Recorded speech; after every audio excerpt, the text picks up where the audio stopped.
44과 그리고 45과 바울의 2차 전도여행, 바울의 3차 전도여행 보도록 할 텐데요. 먼저 여러분 교재 354페이지 통으로 외우세요. 우리 함께 읽어보겠습니다. 사도행전 15장 36절부터 18장 22절을 읽고 바울의 2차 전도여행 때 고린도에서 쓴 데살로니가 전서와 데살로니가 후서를 통독합니다. 또한 바울의 초기 편지인 갈라디아서도 이때 함께 읽습니다. 바울의 2차 전도여행은 3년여에 걸쳐 소아시아와 유럽에서 펼쳐졌으며 중간에 디모데와 누가가 전도팀에 합류했습니다. 통으로 읽는 센스 계속 읽습니다. 바울의 2차 전도여행은 1차 전도여행 때와 마찬가지로 안디옥에서 약 3년이 걸렸습니다. 이번 여행을 통해서 바울은 아시아에서 유럽까지 복음을 전할 수 있게 됩니다. 바울은 2차 전도 여행 중 고닐도에 머물렀던 기간에 데살로니가 전후서를 기록했습니다. 갈라디아서는 바울이 갈라디아 지방에 있는 교회들에 보낸 편지로 예루살렘 공회에서 내려진 결정들을 상기시키며 유대율법주의자들의 말에 흔들리지 않고 오직 믿음으로 말미암는 복음에 든든히 뿌리를 내릴 것을 강조하고 있습니다. 바울의 2차 전도 여행 사도행전 15장 36절부터 18장 22절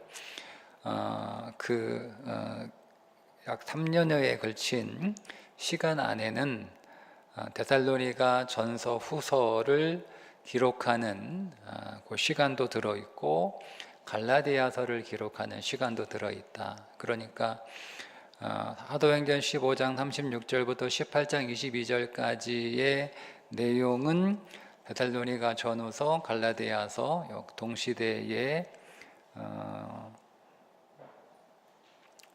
이야기다. 뭐 이렇게 여러분 이해하시고, 우리가 이제 성경을 이렇게 쓰여진 시기 그리고 쓰여진 배경에서 성경을 보지 않고 낙권으로 이렇게 보게 되면 성경에 대한 이해가 조금 풍성하지 않을 수 있어서 성경에 쓰여진 시대, 이때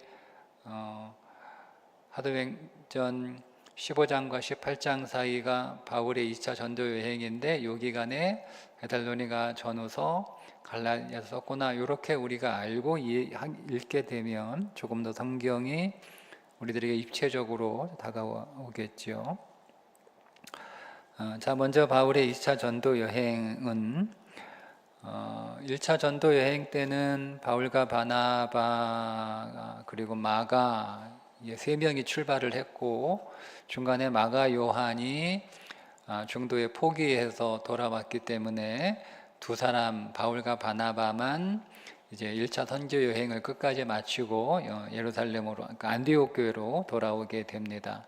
그리고 나서 2차 전도 여행, 첫 번째 전도 여행 갔던 지역을 좀 다시 돌아보자, 이렇게 바울과 바나바가 서로 이제 의기투합해서 두 번째 선교 여행을 출발하게 되는데 바울과 바나바 사이에 의견 충돌이 일어나게 됩니다. 바울은 중도에 포기한 마가를 데리고 갈 수 없다. 그렇지만 바나바는 자기의 생질인 마가를 데리고 가고 싶다. 뭐 이렇게 해서 둘이 합의를 하지 못해서 결국 두 개의 팀으로 바울은 실라와 출발을 하게 되고 바나바는 마가와 출발을 하게 됩니다.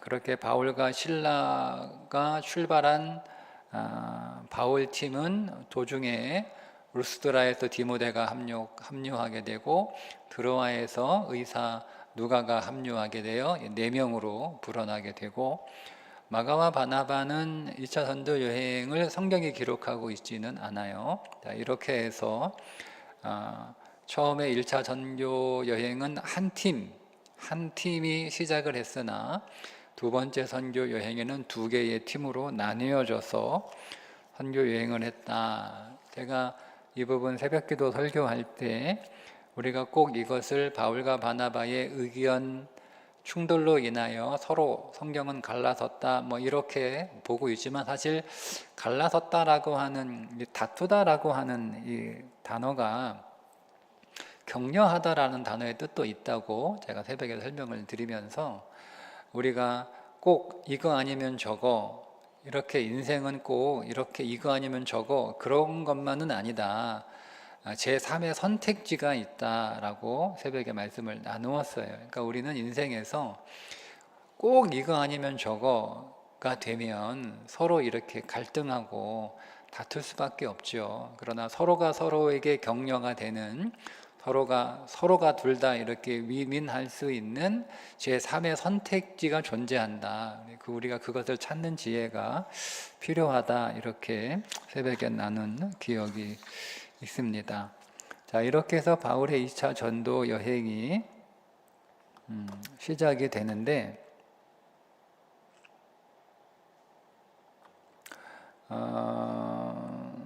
여기 이제 안디옥에서 출발을 하잖아요.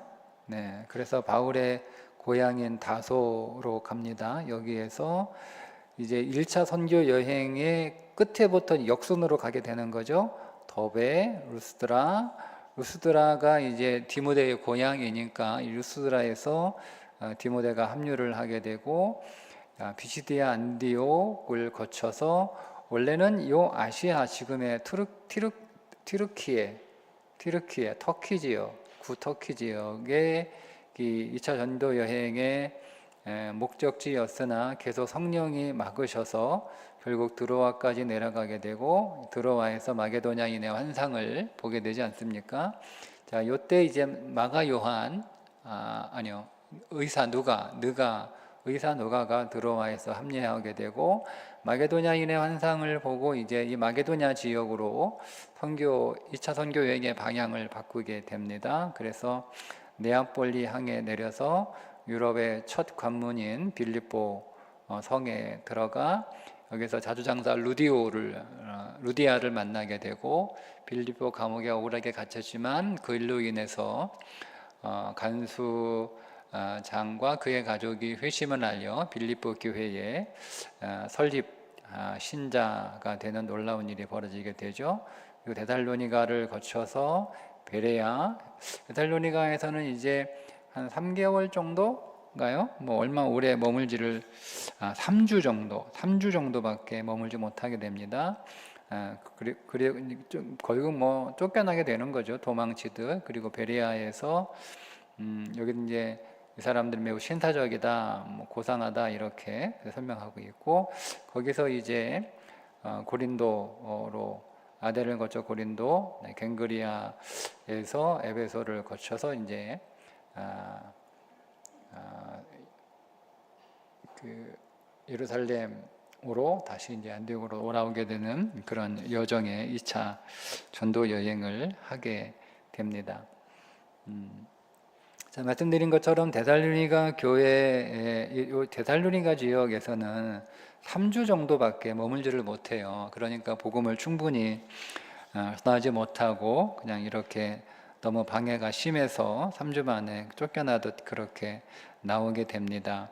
그러다가 이 바울 전도팀이 이제 고린도에 머물고 있을 때 베레아를 거쳐 고린도로 오게 되잖아요. 고린도에 머물고 있을 때 데살로니가 지역의 교회가 세워졌다는 소식을 전해 듣게 되죠.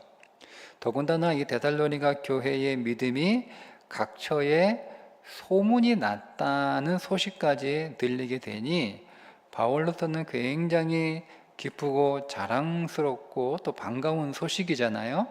그런데 이 데살로니가 지역의 유대인들, 강경한 유대인들 때문에 이제 거기서 3주밖에 있지 못하고 쫓겨나듯 나온 거기 때문에 이 데살로니가 지역의 이 안에 있는 강경한 유대인들을 생각을 하니까 바울로서는 걱정이 앞서는 거예요. 그래서 이 데살로니가 교회 성도들을 위로하고 격려하기 위해서 고린도에서 쓴 편지가 데살로니가 전서입니다.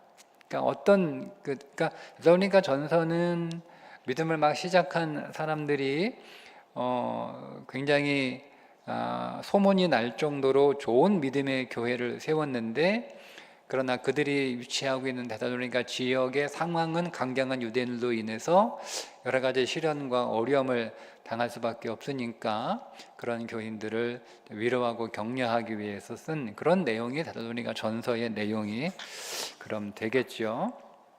그리고 나서 이제 두 번째 편지를 보내게 됩니다. 두 번째 편지는 첫 번째 편지하고 두 번째 편지하고 조금 상황이 달라요. 두 번째 편지는 어떤 계기로 보내게 되냐면, 첫 번째 편지를 받은 데살로니가 교회 성도들이 그 편지로 인해서 큰 위로와 격려가 되었는데, 한편으로 어떤 부작용이 생겨났냐면 재림에 대한 오해가 생겨났어요.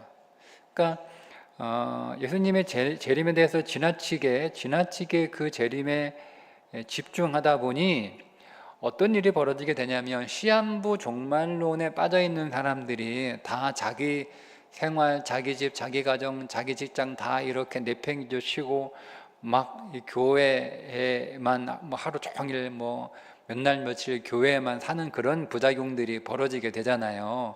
그런 일들이 데살로니가 교회에도 일어나게 된 거예요. 그래서 주님 곧 오실 텐데 우리가 뭐 이래서 뭐 하냐, 돈 더 벌어서 뭐 하냐, 우리가 주님이 곧 오실 텐데 그 주님을 맞이할 준비를 해야 된다, 영적으로 거룩하고 순결하고 뭐 그런 분위기가 조성이 되다 보니, 그래서 이 재림에 대한 바른 그 생각들을 좀 이렇게 잡아주기 위해서 재림을 오해하지 않도록 이제 그것을 교정해 주기 위해서 보낸 편지가 데살로니가 후서입니다. 자, 내용은 뭐냐면 재림을 오해하지 마라 그렇게 이야기를 하면서 게으르게 행하지 말라는 거예요. 게으르게 열심히 일하라는 거예요. 열심히 공부하라는 거예요. 주님이 언제 오시더라도 주님이 오실 날만을 기다리면서 내가 정작 해야 될 나에게 주어진 삶을 내팽개쳐 놓고 그렇게 주님을 기다리는 게 결코 좋은 신앙은 아니다. 그러니까 여러분, 이걸 굉장히 좀 균형을 잘 잡으셔야 되는데요. 자기 일 안 하고 해야 할 일 안 하고 뭐 열심히 신앙생활 하는 건 그러니까 종교 생활 열심히 종교에 빠진 거예요. 신앙생활과 종교생활을 여러분 좀 잘 구분을 하셔야 되고, 오늘 우리는 우리의 삶이 신앙생활이어야 되는 거예요. 우리의 삶이. 그러니까 여러분이 집에서 밥 먹고 직장에서 일하고 아이들은 공부하고 이것이 신앙생활이어야 되는 거예요. 그거는 세속적인 일이고 교회에서 일하는 것만 거룩한 일이고 그것만 신앙생활이다, 그렇게 성경은 그렇게 가르치지 않죠. 그런 일이 데살로니가에 일어나니까 바울이 뭐라고 얘기하냐면, 심지어 일하지도 않는 사람은 먹지도 말라라고 할 정도로 자기 양식을 먹어라, 조용히 일하고 자기 양식을 먹어라 하면서 일하기 싫으면 먹지도 말라. 그리고 그런 사람 지목해서 그런 사람하고는 사귀지도 말라. 뭐 이렇게 얘기할 정도로 신앙은 교회를 열심히 다니는 거, 그게 그건 종교 생활이에요. 성경은 종교 생활을 가르치는 게 아니고 신앙 생활을 가르치는 거예요. 너희 몸을 하나님이 기뻐하시는 거룩한 산 제물로 드리라. 그러니까 여러분들이 이 교회 건물 안에서 뭐 예배를 드리는 것, 그건 또 한쪽 면에 여러분들이 가정생활, 여러분들의 직장생활, 또 우리 자녀들의 학교생활을 잘하기 위하여 여기 와가지고 예배를 통해서 힘을 얻고 어떻게 가정생활, 어떻게 직장생활, 어떻게 학교생활 잘하는 건지 그게 그리스도인의 삶인지 그거를 배우러 여기에 오는 거지. 뭐 교회는 뭐 아무리 열심히 다니고 하라는 공부는 안 해. 뭐 그거는 여러분 좋은 신앙이 될 수 없어요. 그게 이제 데살로니가 후서의 내용입니다. 그리고 이제 갈라디아 교회에 보내는 편지도 고린도에 있을 때 쓴 것으로 추정합니다. 정확하지는 않습니다. 근데 이제 왜 이 갈라디아는요, 하나의 도시가 아니고, 갈라디아는 지역입니다. 지역. 쉽게 얘기하면 뭐 경상북도, 이게 이제 갈라디아라고 부르는 곳에, 그 갈라디아 안에 바울이 1차 전도 여행과 2차 전도 여행 때 거쳤던 곳이죠. 1차 때는 이렇게 갔다가 2차 때는 또 반대로 이렇게 가잖아요. 요 지역에 있었던 이 지역을 갈라디아 지역, 보통 이제 북갈라디아, 여기는 남갈라디아 이렇게 구분을 하거든요. 이 갈라디아 지역에 보내는 편지가 갈라디아서예요. 갈라디아 교회들이죠. 갈라디아 지역에 속한 교회들이에요. 갈라디아 교회 하나가 아니고. 그러니까 갈라디아서는 여기 더베에 있는 교회, 이고니온, 루스드라, 비시데, 안디옥 이런 교회들에게 보내는 편지를 보내고 이제 회랍을 하는 거예요. 더베에서 편지를 읽고, 그다음에 이고니온 그 편지 전달해주고, 이고니온한테 읽고 루스드라에 전달해주고, 루스드라에서 읽고 비시데, 안디옥 전달해주고, 이게 이제 이렇게 편지를 회람해서 읽습니다. 근데 갈라디아의 편지는 왜 보내냐면, 갈라디아서는 작은 로마서라고 보통 뭐 그렇게 부를 수 있거든요. 갈라디아서가 확장이 되면 로마서가 되는 거예요. 그러니까 복음에 관한 내용이잖아요, 갈라디아서. 근데 왜 갈라디아서를 쓰게 되었느냐? 왜 그리고 그 내용이 이 복음에 관련된 내용인가? 왜 그러냐면 사도행전 15장에 보면 예루살렘은 공의회가 열리게 되고 거기에서 이제 헬라 그리스도인, 그러니까 이방 그리스도인, 유대인이 아닌 그 이방 지역에서 그리스도인이 된 사람들에게, 유대교에서 그리스도교로 개종한 사람들에게는 유대의 오랜 전통 이런 것들이 익숙하지만 헬라 지역에서 살다가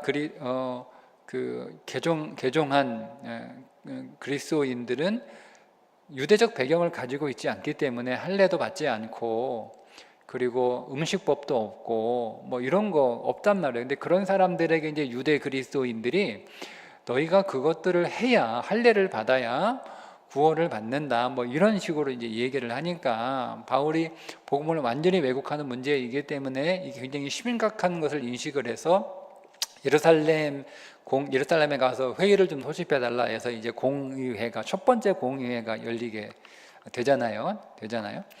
이제 거기에서 이제 쭉 바울과 베드로가 이제 변론을 합니다. 하나님이 자기들에게, 이방 사람들에게 복음을 전하게 하셨던 하나님의 인도하심을 쭉 설명을 하고, 이방 지역에서 복음을 전했던 그런 일들을 이제 쭉 보고하게 되죠. 그러면서 이제 결정을 하잖아요. 몇 가지 원칙을 제외하고, 즉 오랜 유대교회에 있었던 사람들에게 혐오가 될 만한 피 있는 짐승을 먹는가, 이런 아주 혐오가 될 만한 문제들만을 제외하고는 이방인들에게 유대인들의 오랜 전통은 요구하지 않기로 이제 결정을 하고, 이것을 각 헬라 지역에 있는 교회들에게 편지를 써서 쭉 이렇게 보내기로 결정을 합니다. 그 편지가 갈라디아 교회에도 갔을 거 아니에요. 근데 그 갈라디아 교회에 유대인들이 그 갈라디아 교회에 살고 있는 유대인들이 할례와 율법을 통해서만 구원을 받을 수 있다라고 이렇게 갈라디아 교인들을 지금 현혹하고 있는 상황이 된 거예요. 그러니까 이제 바울이 그 사실을 알고 그렇지 않다라고 하는 것들을 설득하고 설명하기 위해서 쓴 편지가 갈라디아 교회에 보내는 편지입니다. 그래서 크게 이제 네 가지로 그 갈라디아서를 네 가지 주제로 설명할 수 있는데, 첫 번째는 다른 복음은 없다. 다른 복음은 없다는 거예요. 오직 그리스도의 복음 외에 다른 복음, 할례, 음식 이런 거 없다라고 분명하게 이 얘기를 합니다. 예루살렘 공의의 합의를 통해서 오직 믿음으로만 의롭게 된다라고 하는 것을 다시 한번 확인하게 되죠. 그게 갈라디아서 2장 20절에 있는 그 유명한 구절이게 되고요. 그래서 이제 유대인이나 헬라인이나 종이나 자유인이나 남자나 여자나 다 그리스도 예수 안에서 하나다, 자유하다, 뭐 이런 선언을 하게 됩니다. 제가 오늘은 설명을 하지 않겠지만, 제가 설교 스케줄에 있기는 하지만 이 자유라는 것이 어떤 것인지를 제가 여러분들에게 다시 좀 정리를 해드리겠습니다. 이 자유를 방임으로 해석하는 성도들이 많은 것 같아요. 율법의 자유는 방종이 아니에요. 율법의 자유는 율법보다 더 풍성하고 더 어떤 의미에서 엄격한 새 법이 주어지죠. 그게 사랑의 법이에요. 잘 아셔야 돼요, 여러분. 율법이 폐기되었지만, 율법이 폐기되고 나서 법이 없어진 게 아니고 무법한 게 아니에요. 그리스도인이 되는 것은 무법천지, 신앙생활은 무법천지의 신앙생활이 아니에요. 그러니까 이걸 너무 잘못 왜곡하고 오해를 해서 마치 신앙생활은 무법천지, 그렇게 해도 된다라고 생각하는 것처럼 오해할 수가 있는데 아니에요. 예수님이 분명하게 내가 너희에게 새 법을 주노니 서로 사랑하라, 분명하게 새 법을 주셨어요. 옛 법이 폐기되고 그리고 아무런 법이 주어진 게 아니고 새로운 법이 주어졌단 말이에요. 근데 우리가 이것을 이해하지 못하고 옛 법이 폐기된 것만 생각하니까 이 새 법으로 살아가는 삶이 없는 거예요. 그래서 그리스도인들이 욕먹는 거예요. 그래서 여러분의 신앙이 성장하지 않는 거예요. 그래서 여러분들이 성령의 능력 안에서 살지 못하는 거예요. 그러니까 이 새 법을 살아가기 위해서 반드시 필요한 게 뭐냐면 그게 성령의 능력이에요. 그래서 예루살렘은 떠나지 말라. 그게 무슨 어떤 신비한 어떤 에너지 뭐 이런 거 없는 게 성령 충만 아니에요. 이건 아이고 내가 말 너무 심하게 만드는데 그런 거 아니에요. 아니에요. 내가 너무 답답해가 그러는 거예요. 어쨌든 그래서 자유를 위한 대선을 했다고 해서 여러분 이제는 예법이 완전히 폐기되었다고 해서 전혀 이제 법에 얽매이지 않는 그러니까 여러분 로마서 3장에 아니 어떻게 죄짓냐 이렇게 나오는 거잖아요. 그럴 수 없다라고 얘기하잖아요. 그럴 수 없다. 여기까지 하고, 율법이 중요한 게 아니고 할례가 중요한 거. 뭐가 중요하냐? 율법과 할례의 궁극적인 목적이 뭐냐? 열매가 있는 삶이라는 거예요. 근데 그 열매나 율법이나 이런 음식이나 이런 전통이 열매를 맺지 못했다라고 하는 거죠. 그러니까 이제는 열매를 맺는 새 법, 그 새 법, 열매를 먹게 하는 새 법에서 필요한 게 뭐예요? 그게 성령이잖아요. 그래서 성령의 열매인 거예요. 지금 이건 뭐냐면 새 법 안에서 살아갈 때 맺혀지는 열매가 성령의 열매인 거예요. 그래서 그런 법에 집중하지 말고 진짜 본질, 성령의 열매를 맺으라. 그게 갈라디아서 5장 20절의 말씀인 거예요. 그러니까 율법을 아무리 잘 지키면 뭐예요? 열매가 없는데. 그 뭐가 같냐면 여러분, 학교는 빠지지 않고 꼬박꼬박 나가요. 그런데 시험만 보면 점수가 안 나와. 이거하고 똑같은 거예요. 차라리 학교 가지 말고 열심히 공부해서 학교 가면 뭐 애들하고 놀고 뭐 장난치고 뭐 오고 가고 뭐 딴짓하고 뭐 새끼로 새고 뭐 졸고 뭐 이러느라고 학교는 열심히 빠지지 않고 하는데 그러느라고 공부를 정작 제대로 못하니까 야 이제 학교 가지 말고 이제 집에서 집중해서 친구들 만나지 말고 애들 만나지 말고 이상한 거 배우지 말고 집중해서 공부해가지고 성적 올려라 이 얘기거든요. 학교 가지 마 그러니까 야 신난다 하고 공부도 안 하고 학교도 안 가. 이게 이 여러분 잘못된 거잖아요, 그죠? 학교를 열심히 다녔는데 열매가 없어. 가서 막 친구들하고 놀기만 하고 뭐 장난만 치고 가방만 들고 왔다 갔다 하고 그러는데 성적이 안 오르는 거예요. 그러니까 이제 안 되니까 학교 가지 마. 집에서 열심히 공부해. 그러니까 집에서 열심히 공부하라는 게 초점인데 학교 가지 말라는 거에 초점을 둬가지고 신났다고 가방 다 벗겨주고 학교도 안 가. 아침에 일찍 일어나지도 않고 하루 종일.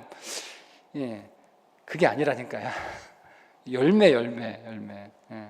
율법으로 열매를 맺을 수 없으니까 열매 맺지 못하는 그 율법은 그리스도 예수 안에서 폐기, 그게 사망의 법이잖아요. 그 법은 폐기됐고 이제 새 법, 사랑의 법, 그 법 안에서 열매를 맺는 삶을 살아가라. 그래서 갈라디아 내용이 그렇게 진행이 되는 겁니다. 자, 3차 여행 보겠습니다. 3차 여행은 사도행전 18장 23절부터 19장까지의 내용인데요. 3차 여행 중에 에베소에서 편지를 씁니다. 그게 고린도 교회에 보내는 편지입니다. 우리 교재에는 제가 아무리 열심히 읽어봐도 조금 잘못 쓴 것 같아. 그래서 여러분 헷갈릴 수 있는데 그냥 오늘 제 얘기만 들으시면 돼요. PPT도 제가 수정을 못하니까. 바울이 에베소에서 고린도 교회에 편지를 4번 씁니다. 4번. 첫 번째, 두 번째, 세 번째, 네 번째 편지가 있다는 것이 고린도 전서와 고린도 후서에 나와요. 예. 근데 우리가 가지고 있는 고린도 전서는 2번째 편지, 고린도 후서는 4번째 편지예요. 예. 근데 여기 성경은 우리 교재는 그렇게 설명을 안 해놨어요. 그래서 헷갈려요. 그러니까 첫 번째, 두 번째인데 첫 번째라고 썼고, 세 번째인데 두 번째라고 썼고, 네 번째인데 세 번째라고 쓴 것 같아요. 예, 어쨌든 그거를 좀 여러분 염두를 좀 하시고 제가 다시 좀 말씀을 드리겠지만 미리 좀 설명을 하고 다시 설명을 드리겠습니다. 자, 통으로 외우세요. 362페이지 함께 읽겠습니다. 바울이 3차 전도 여행을 떠납니다. 이때 바울은 주로 에베소 지역에 머물렀는데 그곳에서 고린도 교회에 보내는 편지, 고린도 전서와 고린도 후서를 썼습니다. 사도행전 18장 23절부터 19장까지는 바울의 3차 전도 여행 기록입니다. 바울은 약 3년간 에베소에서 머무를 때 2년 동안은 두란노 서원에서 제자들을 집중적으로 길러냈습니다. 그 밑에 통으로 있는 센스. 복음 전도의 가장 큰 어려움은 유대 전통에 사로잡혀서 예수님을 오해한 자들이 가로막는 조직적인 방해였습니다. 그리고 거짓 선생들이 나타나 교회를 분열시키고 교회 안에서도 성도들이 한마음이 되지 못해 분쟁이 생기는 등 교회에는 돌아보아야 할 일들이 많았습니다. 바울은 직접 가서 이 일들을 해결할 수 없을 때 주로 편지를 보내 성도들을 격려하고 가르쳤습니다. 얼굴과 얼굴로 대하지 못하는 이유로 오해가 생기면 거기에 대한 오해를 풀기 위해 또 편지를 써서 보내며 바울은 자식을 사랑하는 아버지와 같은 심정으로 사역을 감당했습니다. 자, 바울의 3차 전도 여행. 자, 3차 전도 여행은 약 4년 정도 시간이 걸리는데 그 중에서 1, 2차 전도 여행을 돌아보지만 그 중에서 에베소에서 약 3년 정도, 요 에베소에서 3년 정도, 여러분 잘 알고 있는 두란노 서원이 에베소에서 세워지는 거잖아요. 이게 이제 학자마다 조금 다른데 2년 6개월이라는 사람도 있고 3년이라는 사람도 있고 그렇습니다. 어쨌든 3년으로 교재 나와 있으니까 3년에 머물면서 에베소 교회에서 두란노 서원을 왜 세웠냐? 이게 결과적으로 바울이 그런 의도는 아니었는데 결과적으로 어떤 역할을 했냐면 복음의 2세대, 그러니까 바울이 복음의 1세대면 두란노 서원에서 3년 동안 그 제자 양육을 통해서 바울이 이제 3차 여행 끝나고 로마로 예루살렘에 가서 잡혀가지고 로마로 이송되는 거잖아요. 그러니까 이제는 바울은 물론 그 과정에서 전도가 계속 이어지고 잠깐 이제 로마 감옥에서 다시 나와서 4차 전도 여행하고 스페인까지 갔다가 다시 이제 잡혀 죽게 되지만 결국 이 에베소 고린도 서원에서 바울은 3년 동안 제자 양육을 통해 복음의 2세대가 양육되는 거예요. 그러니까 복음이 확장되는, 복음이 바울이 아니어도, 바울이 죽어도, 바울이 갇혀도 복음이 계속 확장되는 그 일들이 이제 언제 에베소 도란노 서원에서 준비되고 이루어졌다라고 하는 그런 의미가, 3차는 전도 여행, 1, 2차 했던 여행을 돌아보는 형식이었기 때문에 새로운 개척지를, 교회를 세우는 것보다는 중점적으로 에베소에서 제자들을 양육하는 그런 것이 더 중점적이었다라고 여러분 좀 이해하시면 좋겠습니다. 자, 바울 당시 이제 고린도와 고린도 교회를 좀 우리가 이해할 필요가 있는데요. 고린도라고 하는 도시는 국제적인 무역 도시예요. 항구 도시예요.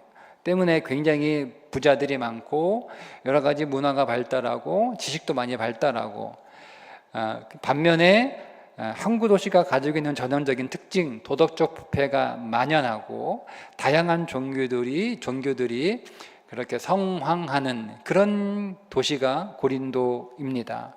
자, 이 고린도 교회는 바울이 2차 전도 여행을 하면서 1년 6개월 정도 머물잖아요. 거기 머물면서 이제 교회를 세우게 되므로 고린도 교회가 시작이 됩니다. 그 고린도 교회를 세울 때 브리스길라와 아굴라가 고린도에 들어와요. 이게 원래 로마에 있었는데 이 사람들이 로마에서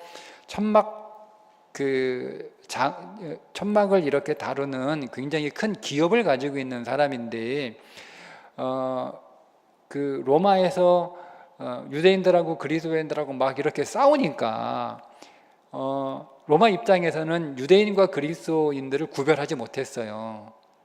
그러니까 다 유대인으로 본 거죠. 그래가지고 시끄러우니까 유대인들을 다 추방시켜버려요, 로마에서. 그때 이제 로마에 살고 있던 브리스길라와 아굴라가 추방을 당해서 온 곳이 고린도예요. 그 고린도에 와서 바울을 만나게 되는 거죠. 근데 다 복음을 들은 자들이고 복음을 전하는 자들이고 복음의 사람들이고 게다가 이제 직업까지 같으니까 얼마나 좋아요. 자, 그렇게 이제 같이 고린도에서 바울과 브리스길라와 아굴라 부부와 동역하여 사역을 합니다. 그리고 나서 이제 고린도 교회 1년 6개월 사역하고 고린도 교회를 떠날 때, 그때 에베소에, 바울이 고린도에 있을 때 에베소에 누가 있었냐면 아볼로가 있었잖아요. 아볼로, 뒤에 설명을 하겠지만 아볼로가 있어요. 그 아볼로는 구약과 신학을 다 이렇게 살고 있는 사람이에요. 그러니까 굉장히 알렉산드리아 출신이기 때문에 굉장히 해박한 사람인데, 이렇게 보니까 조금 문제가 좀 있어 보여. 그래가지고 거기서 이제 복음을 다시 배우게 되고 그 에베소에서 고린도 교회로 아볼로가 옵니다. 그래서 바울의 후임자로 아볼로가 고린도 교회에서 사역을 하게 되는 거예요. 그렇게 고린도 교회 후임자로 아볼로가 목회를 하다가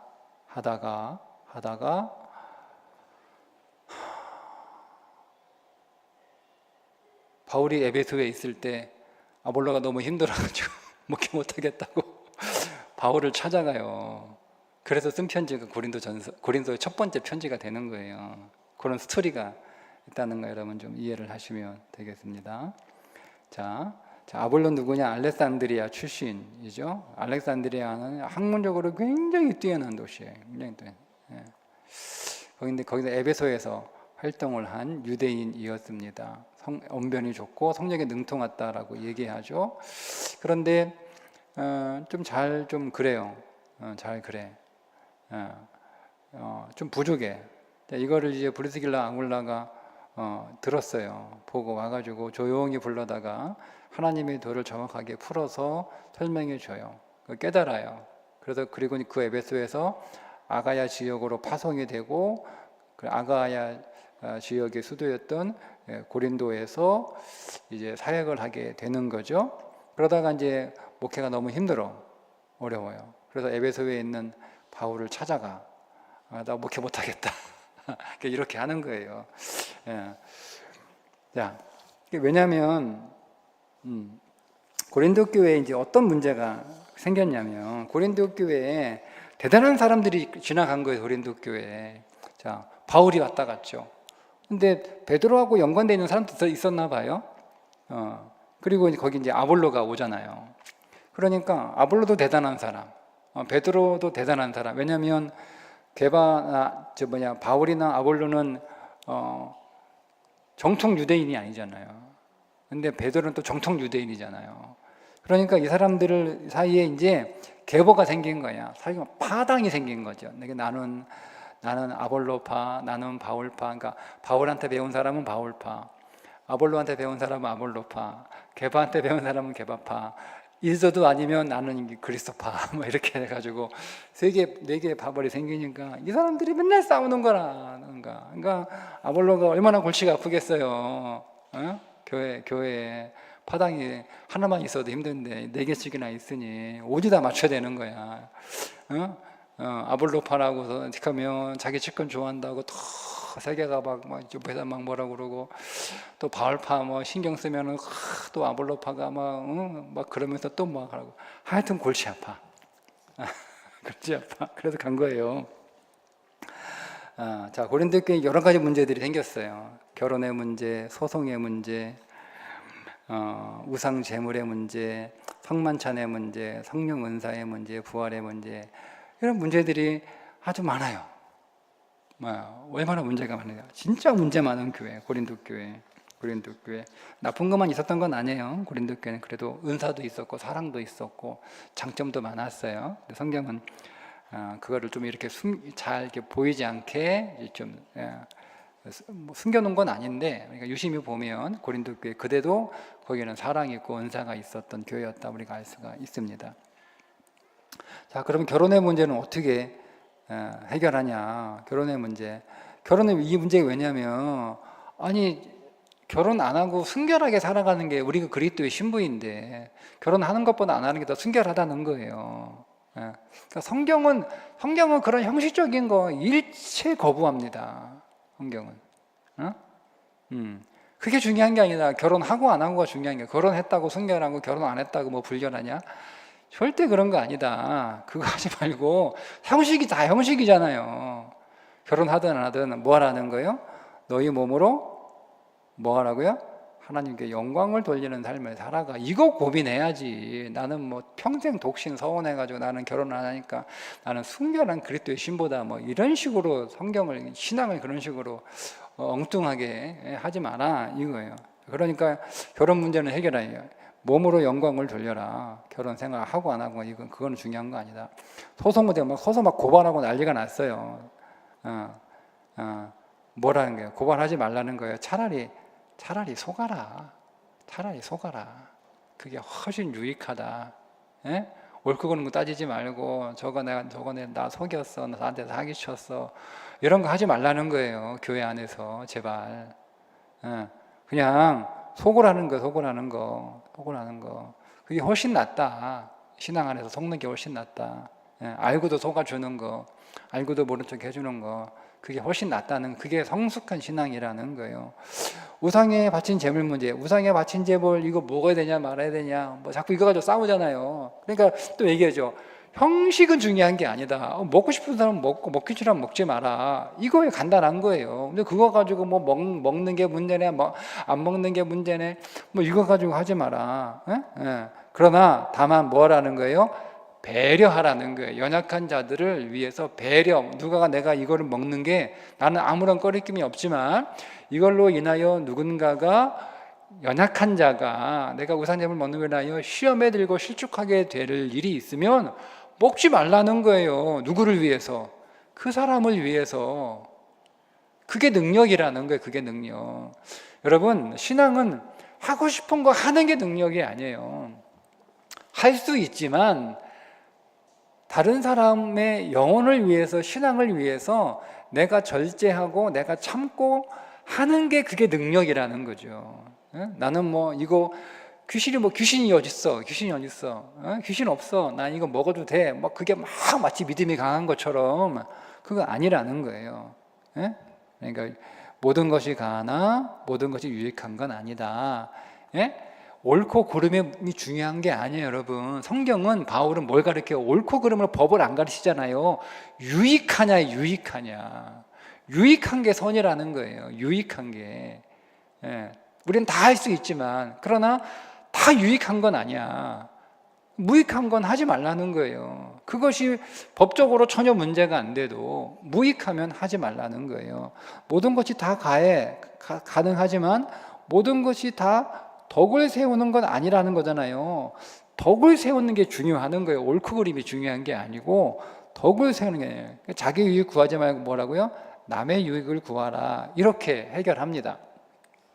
그 다음 성만찬 가는 건 뭐냐면, 성만찬 매일 초대교회는 매일 모여가지고 떡과 이제 포도주를 마셨잖아요. 이게 우리처럼 찔끔 먹는 게 아니고요. 밥처럼 먹는 거예요. 실컷 배불리 먹고 또 포도주 실컷 막 먹고.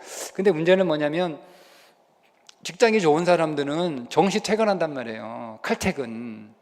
사업자들은 칼퇴근한단 말이에요. 그런데 노예들은 칼퇴근이 어딨어? 주인이 가라고 하면 그때서야 갈 수 있는 거잖아요. 그러니까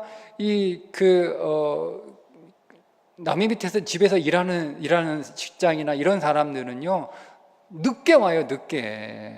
늦게 와 보니까 자기들은 일하느라고 배도 고프고 뭐 그쪽고 가면 이제 떡이나 좀 먹을까 뭐 이렇게 기대하고 왔는데 먼저 온 것들이 다 먹어버렸단 말이에요. 이렇게 열받는 거야. 그래서 그 뭐라 그래요? 좀 기다려라. 못 기다리냐, 여러분? 기다리세요. 응?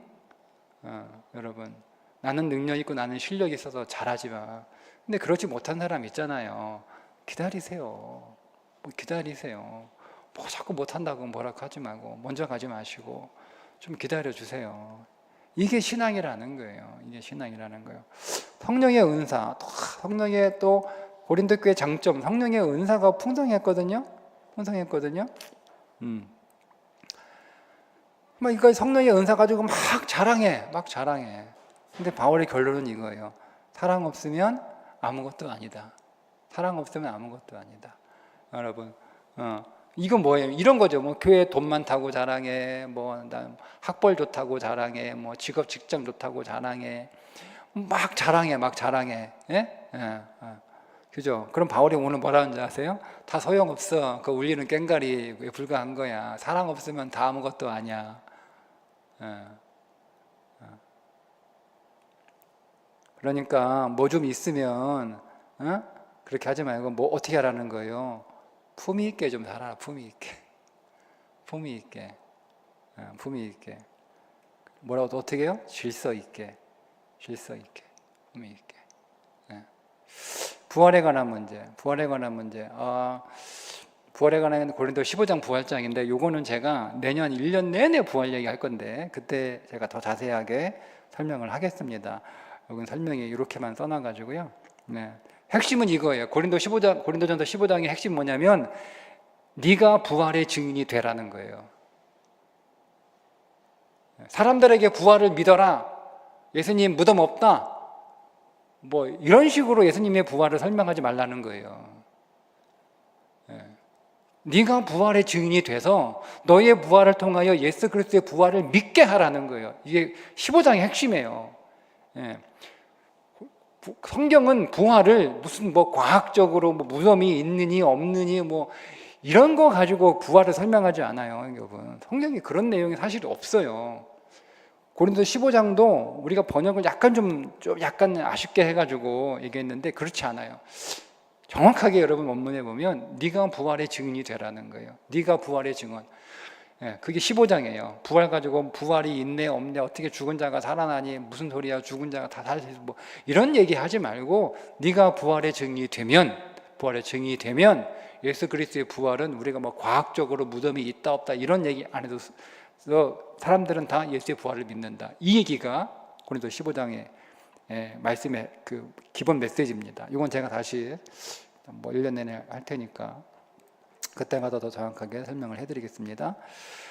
자, 그리고 고린도 교회 두 번째 편지를 이제 보내게 되는데, 이 두 번째 편지는 말씀드린 것처럼 세 번째 편지예요. 원래 세 번째. 바울이 두 번째 편지를 보냈어요. 우리 교재는 첫 번째로 나와요. 두 번째 편지를, 첫 번째 편지는 존재하지 않, 이 편지를 보냈다는 것만 나오고 없어요. 그러니까 우리가 가지고 있는 고린도전서는 두 번째 편지예요.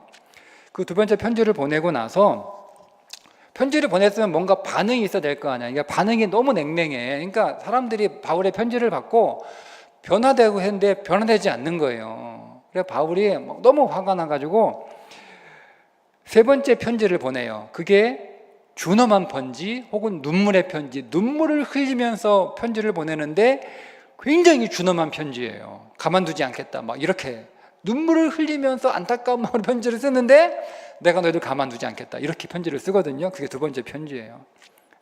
왜 그러냐면 이 고린도 교회 안에 바울의 사도 자격을 가지고 자꾸 시비를 거는 사람들이 나와요. 그러니까 바울이 사도에 대한 이 문제가, 바울이 사도인데 사도성에 대하여 불신하게 되면 뭐가 문제가 생기냐면 그가 전한 복음의 문제가 생기는 거예요. 복음의 권위가 떨어지는 거잖아요. 그러니까 이거는 내가 사도가 이냐 아니냐 이게 중요한 게 아니고 나의 사도성을 의심하게 되면 내가 전한 복음의 가치도 떨어지는 문제가 생기기 때문에 바울은 그거에 관하여 굉장히 심각하게 생각합니다. 자기 때문에 그런 게 아니에요. 하기 때문에. 그러면서 이제 그 안에 육신을 따라 행하는 자, 바울을 막 흉보는 자, 글은 잘 쓰는데 말은 잘 못한다라고 하고, 뭐 이런 이야기. 예. 그래서 바울이 나는 사도들보다 조금도 부족한 것이 없다 이렇게 자기 요게 이제 세 번째 편지예요. 우리는 두 번째라고 했지만 세 번째입니다. 자, 그렇게 세 번째 편지를 보내고 나서 눈물이지만 준엄한 편지, 굉장히 좀 이렇게 뭐라 그러나 아주 격한 그런 그런 문장으로 편지를 보내고 나니까 바울이 마음이 어때요? 마음이 미안한 거예요. 마음이 아파. 그래서 네 번째 편지를 보내는 게 고린도후서예요. 너무 미안해가지고.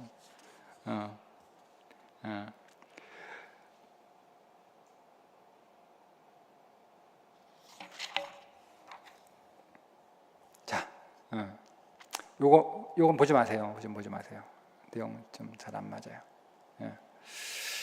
자, 그렇게 이제 바울이 이 고린도후서에서 연보에 관한 이야기를 하게 됩니다. 여러분, 바울이 그 자비랑 선교, 물론 뭐 항상 자비랑 했던 건 아니에요. 근데 이제 바울이 연보에 대해서 고린도 교회에 강조를 좀 많이 합니다. 성경에 보면 예루살렘 성도들을 돕기 위한 구제금에 적극 참여할 것을 독려하는 갈라디아 지역들의 구제에 관한 내용도 나오죠. 근데 이거 가지고 고린도 교회 교인들이 오해를 해요. 자비랑 한다고 하는 사람들이 왜 갑자기 헌금 모금하러 다니냐, 이거 말은 그렇게 해놓고 자기 이득 취하려고 그러는 거 아니야, 뭐 이런 이제 오해가 생기는 거예요. 그러니까 바울이 그렇지 않다라고 하는 것들을 좀 설명을 하게 되죠. 마게도냐 교회 교회들이요 굉장히 힘들어요. 가난해요. 근데 이 사람들이 극심한 가난 가운임에도 불구하고 기쁨으로 풍성한 연보를 넘치게 했다. 그래서 고린도 교회 너희들은 뭐냐? 너희들은 뭐하냐? 이게 고린도 교회가 약속을 했어요. 약속을. 마게도냐에 갔을 때 야 아가야, 이게 고린도 지역이잖아요. 아가야, 고린도 교회들이 1년 전부터 헌금하려고 준비하고 있다가 내가 자랑했는데 강간무소시. 그러니까 그 마게도냐는 더 먼저 한 거예요. 그러니까 바울로서는 얼마나 좀 부끄러워요. 내 고린도 교회 자랑하고 다녔는데, 가난한 마게도니아 교회들은 뭐라 그러나요?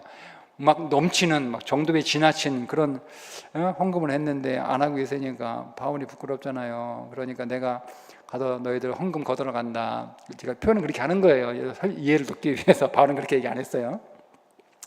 그러니까 내가 가면 그때서 준비하지 말고 미리 준비를 해놔라. 연보를 미리 준비해라. 그게 좀 필요하다. 그래야 뭐래요? 연보답다. 억지가 아니다. 바울이 뭐 수금하러 다니는 사람도 아니고 바울이 오면 안 할 수 없잖아요. 근데 그렇게 하지 말라는 거예요. 나 때문에 하지 마라. 무슨 얘기냐면 나 때문에 하지 마라. 내가 하락해서 하지 마라. 내 얼굴 보고서 하지 마라. 예, 정말 믿음으로 하나님을 향한 사랑으로 교회 사랑이 하나님 사랑이고 하나님의 교회 사랑이니까 그러니까 억지로 하지 말고 이렇게 하라라고 얘기합니다. 자, 그렇게 하는 이유가 있는데 넉넉한 것으로 너희들의 넉넉한 것으로 그들의 부족한 것을 보충함은 그들의 넉넉한 것으로 너희의 부족한 것을 보충하려 균등하게 하려 함이라라고. 이 성경의 재정의 원칙이에요, 여러분. 물론 돈뿐만이 아니에요. 그래서 하나님은 모두를 다 가난하게 혹은 모두를 다 부자로 만들지 않아요. 그러면 다 자기들끼리 사는 거예요. 다 가난하면 누가 도와요? 다 부자면 무슨 도움이 필요하겠어요? 그러니까 다 사람마다 다 그게 달라요. 어떤 사람은 이게 많고 어떤 사람은 이게 없지만 어떤 사람은 저게 많고 또 저게 없어요. 그래서 그걸 통해서 서로 많은 것들을 적은 자에게 주고 내가 적은 것들을 많은 사람부터 받게 해서 서로 이렇게 잘 할 수 있도록. 그래서 초기 교회에 나오는 그 성경은 아니지만 책을 보면 부자들은요 가난한 사람들을 구제할 때 이렇게 적선하듯 막 위에서 주지 않았어요. 나는 돈은 있지만 저 사람은 돈이 없어. 그렇지만 저 사람들은 기도의 영성이 있어. 기도의 시간이 많아. 그러면 내가 저 사람은 경제적으로 연약하니까 내가 도와주면 저 사람들은 나를 위해 기도해주는, 이게 서로 연결되어 있었어요. 마치 뭐라고 얘기하냐면 넝쿨처럼 서로 이렇게, 그게 교회다. 이런 초기 교회는 그런 생각을 가지고 있어서 뭐 내가 도와준다고 뭐 이 사람 무시하고 내가 도움 받는다고 앞에서 굽신거리고 이게 없었어요. 나는 당신도 돈의 도움을 받지만 당신은 나의 기도의 도움을 받는다. 이게 굉장히, 이게 아주 잘 엮어졌어요. 이게 이제 바울이 얘기한 요 보충하여 균등하게 하리 함이라라고 하는 말씀에 근거해서 실제로 그렇게 살았던 사람들이에요. 그랬어요. 자, 오늘 여기까지 끝내고 기도 제목 우리 세 가지 함께 했는데 함께 나누고 기도하고 제가 마치도록 하겠습니다.